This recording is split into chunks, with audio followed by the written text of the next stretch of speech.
नमस्कार किसान दोस्तों, स्वागत है आपका हमारे YouTube चैनल में। दोस्तों आज हम बात करेंगे गेहूं की फसल में अधिक कल्ले आप कैसे प्राप्त कर सकते हैं। YouTube पर कई सारे ऐसे वीडियो पड़े हैं जहां पर इसकी जानकारी दी गई है कि आप अधिक कल्ले बढ़ाने के लिए कौन कौन सी ग्रोथ प्रमोटर का प्रयोग कर सकते हैं, कौन कौन सी ऐसी दवाएं हैं जिनका प्रयोग करके ग्रोथ बढ़ा सकते हैं। तो इसी पर आज हम चर्चा करने वाले हैं। वीडियो शुरू करने से पहले छोटी सी रिक्वेस्ट है, अगर आप हमारे चैनल पर नए हैं, पहली बार वीडियो को देख रहे हैं तो सब्सक्राइब कर लीजिए और पास में बने घंटी के निशान को भी आल पर सिलेक्ट कर दीजिए ताकि खेती और बागवानी से जुड़ी सारी जानकारी आपको समय समय पर मिलती रहे।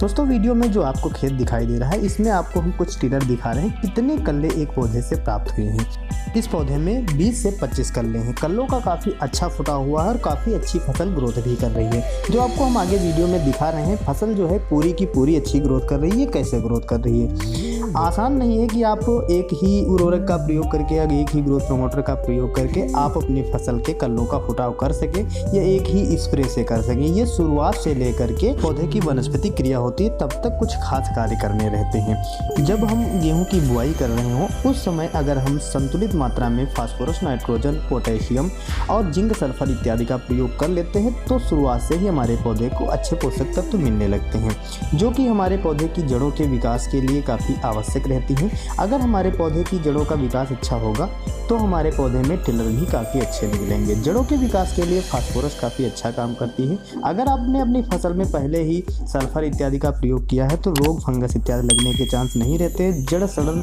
या जड़ का कम बढ़ना, ये सारी समस्याएं नहीं आती हैं, जिससे आपकी फसल काफ़ी अच्छी ग्रोथ भी करती है और कल्लों का फुटाव भी काफ़ी अच्छा होता है। ये जो खेत जिन किसान भाइयों का है, इनके खेत में पहले कंपोस्ट खाद पड़ी हुई थी। गोबर की अच्छी खाद पड़ी होने के कारण ही इतनी जो फसल है अच्छे से ग्रोथ कर रही है। इसके बाद इन्होंने बुआई के समय NPK, सिंगल सुपर फास्फेट इत्यादि का प्रयोग किया है और सल्फर इत्यादि का प्रयोग किया है।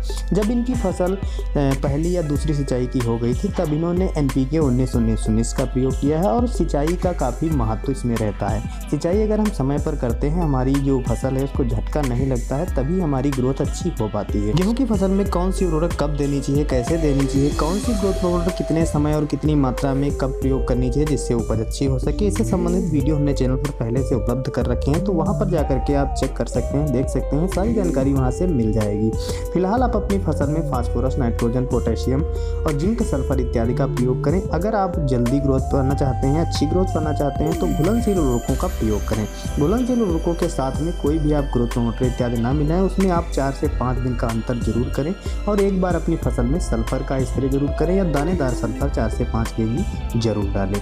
अगर आप सागरिका, बायोवीटा और धनजाइन इत्यादि का प्रयोग करते हैं तो भी काफ़ी अच्छा रिजल्ट मिलेगा। इसके अतिरिक्त आप अपनी फसल में लिहोसिन इत्यादि का भी प्रयोग कर सकते हैं, जो कि गाभे की अवस्था में आने से पहले प्रयोग की जाती है, जो काफ़ी अच्छा रिजल्ट देती है। तो चलिए हम कुछ उर्वरकों के बारे में आपको जानकारी देते हैं जिनका आप कुछ इस तरह से प्रयोग कर सकते हैं। सबसे पहले आप अगर यूरिया का प्रयोग करना चाहते हैं तो यूरिया 25 kg और DAP 25 kg और सल्फर भी आप 4 kg ले लें और साथ में 3 kg जिंक मिलाकर आप इसका बुरकाव कर सकते हैं। जब आपकी फसल अच्छी ग्रोथ नहीं कर रही हो, दूसरी या तीसरी सिंचाई के मध्य इनका प्रयोग आप कर सकते हैं। इसके अतिरिक्त आप 30 kg यूरिया का प्रयोग कर सकते हैं, ह्यूमिक एसिड अपनी फसल में प्रयोग कर सकते हैं, सिंगल सुपर फास्फेट प्रयोग कर सकते हैं और 1 kg आप सल्फर का भी प्रयोग कर सकते हैं।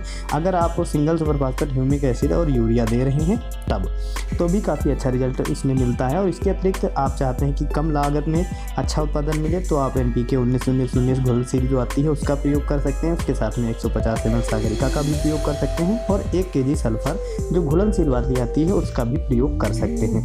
तो ये सारी उर्वरकें हैं जिनका आप प्रयोग करके अपनी फसल की ग्रोथ बढ़ा सकते हैं। इन सभी उर्वरकों के सही प्रयोग के लिए, गेहूं की उपज बढ़ाने के लिए और गेहूं में किए जाने वाले कार्यों की जानकारी के लिए आप हमारी गेहूं की प्लेलिस्ट में जाकर के सारे वीडियो देख सकते हैं। धन्यवाद।